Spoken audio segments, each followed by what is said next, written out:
आज सबसे पहले मैं अपनी बात करूंगा कि प्रत्येक परिवार शांतिपूर्ण जीवन जी सके उसके उपाय क्या है। जीवन कैसे जीना परिवार में। अकेला जीवन जीना बहुत सरल है, लेकिन परिवार को लेकर के चलना बहुत कठिन है। परिवार क्या है? परि माने चारों ओर से जो घिरा रहे, वार माने समूह, एक स्थान, एक कहना चाहिए कि घर, उसका नाम क्या है?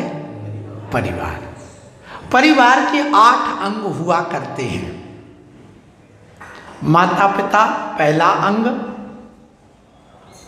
भाई भाभी दूसरा अंग, बेटा बेटी तीसरा अंग, नाती पोता चौथा अंग, दादा दादी 5वां अंग, सास ससुर 6वां अंग और चाचा चाची 8वां अंग और बुआ और बहन 8वां अंग। ये परिवार के 8 अंग होते हैं। इस परिवार का सामंजस्य बना करके चलना है। अब इस सामंजस्य बनाने के लिए सबसे पहले ध्यान रखना, परिवार में हमेशा आप जो भी कठिनाइयां आती हैं उसको दूर करने वाला परिवार होता है, पड़ोसी नहीं होता। जब मुसीबत आती है, दर्द बीमारी आती है, तो परिवार साथ देता है, कोई रिश्तेदार भी साथ नहीं देता है। इसलिए परिवार के बीच में अपना रूखा व्यवहार नहीं रखना, परिवार से लड़ाई झगड़ा नहीं करना, परिवार में कंपटीशन नहीं करना, प्रतिस्पर्धा, परिवार से कभी शिकायत नहीं करना, परिवार वालों की कभी मजाक नहीं उड़ाना, परिवार वालों की कभी निंदालोचना नहीं करना, परिवार वालों से कभी गलत नजरिया नहीं रखना। हमेशा परिवार वालों से स्वार्थ भावना नहीं, निस्वार्थ भावना रखना और अपने परिवार से हमेशा मित्रवत व्यवहार रखना। यदि कोई मित्र कुछ कह दे तो आप क्या करते? बोले मजाक में कह रहे थे, हंसी में टाल देते। तो यदि परिवार का कोई कुछ कह दे तो हंसी में टाल करके आप आगे बढ़ जाओ। हमेशा कठोर अपना हृदय मत बनाओ, लचीला व्यवहार रखो परिवार से, सरल बनो परिवार के सामने, परिवार के सामने आवेग पर नियंत्रण रखो, समायोजन बना करके चलो। आप समझौता करना सीखो। यदि आपको समझौता नहीं आया, संयोजना नहीं आई, तो आप परिवार नहीं चला सकते। परिवार कैसे चलाना ये सीख लो।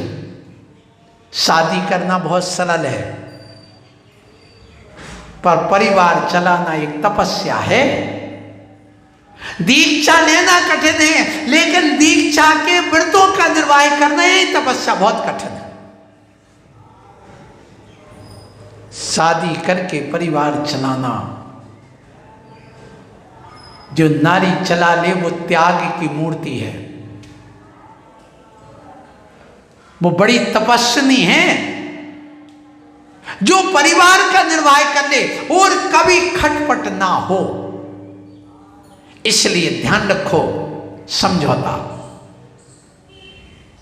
परिवार का विकास तभी हो सकता है जब समझौता हो, सामंजस्य हो, आपसी रजामंदी हो। ये बहुत बड़ा अध्यात्म है परिवार को चलाना, ये बहुत बड़ी तपस्या।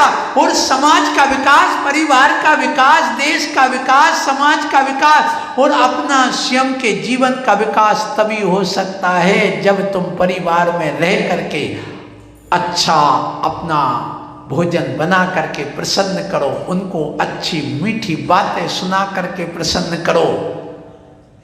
नारी परिवार में जब जाती है तो पहले सामने वाले को भोजन कराती है, बाद में खुद खाती है। ये भारतीय संस्कृति की देन है। ऐसा नहीं कि एक मुख में उनके तुम ठूस दो और वे तुम्हारे मुंह में ठूस दें। ये भारतीय संस्कृति नहीं है। इस भारतीय संस्कृति को भी समझना होगा। इसलिए भोजन करके स्वयं भोजन करती है भारतीय नारी। जब हम किसी मुनि महाराज को आहार दान दे करके भोजन करते तो वो प्रसाद कहलाता। इसी प्रकार परिवार में गुड्डू भैया ध्यान रखो, जो नारी पहले अपने पति को, अपने परिवार वालों को भोजन करा के भोजन करती है तो वह भोजन उसके लिए प्रसाद बन जाता, प्रसाद बन जाता है उसका, और सबका कल्याण होने लगता है। इसलिए भोजन को प्रसाद बनाओ।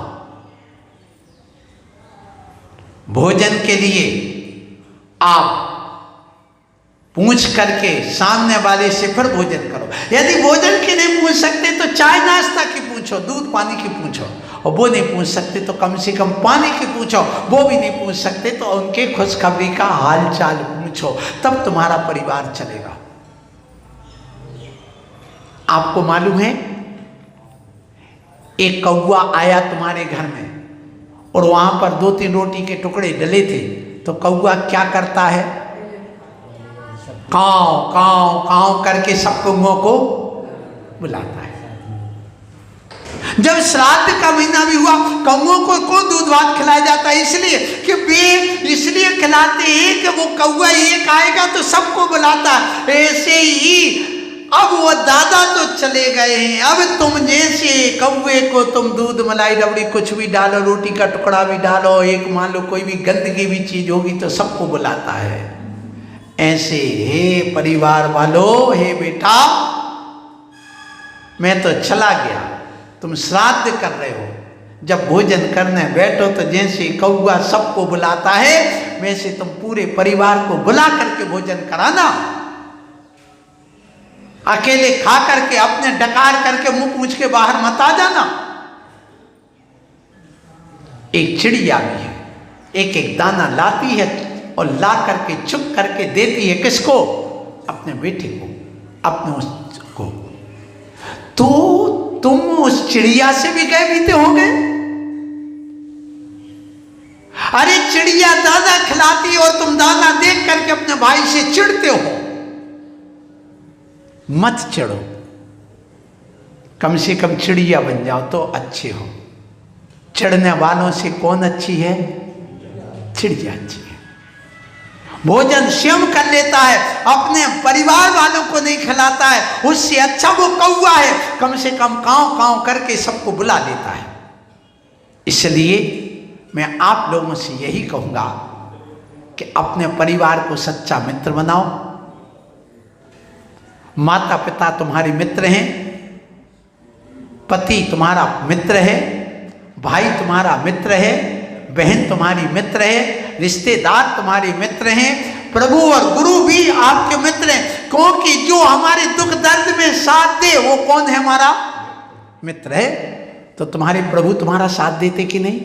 आज विधान कर रहे हो तुम इधर, शांति विधान। आज सिंघई परिवार की ओर, पलंदी परिवार की ओर से विधान हो रहा है। मेरा आशीर्वाद है तुम सुखी रहो और तुम्हारा जीवन का कल्याण हो, तुम परिवार में आनंद से रहो। यही मेरा बार बार आप सबको दोनों हाथ से आशीर्वाद है।